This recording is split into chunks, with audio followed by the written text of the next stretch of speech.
Welcome to Sweet Life Beat Life. We hope this video helps. In this video, I will explain how to connect a cell with an LED light. First, let's cover the basics.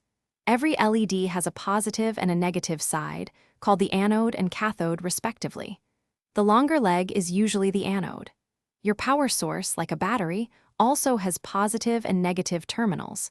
It's crucial to match these polarities correctly to ensure your LED lights up and isn't damaged. We'll also consider the LED's specific voltage and current needs, which are vital for proper operation.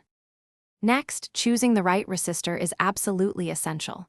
An LED needs a specific amount of current, and too much will quickly destroy it. A resistor limits this current. You'll use Ohm's law to calculate the value.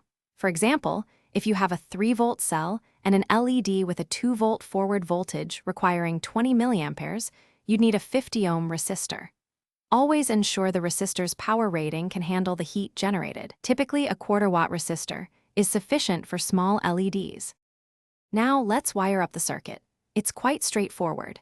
Take the positive terminal of your cell and connect it to one end of your chosen resistor. Then, connect the other end of that resistor to the anode, which is the longer leg of your LED. Finally, connect the cathode, the shorter leg of the LED, directly to the negative terminal of your cell. This series connection ensures the current flows correctly through the resistor and then the LED, protecting it from damage. Once everything is connected, it's time to test. If your LED doesn't light up, don't worry, troubleshooting is part of the process. First, double-check all your connections for correct polarity and ensure they are secure. Next, verify that your resistor value is correct for your LED and cell voltage.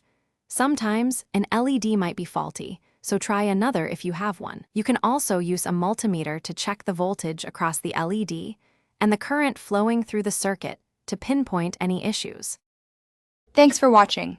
Consider subscribing if we helped you.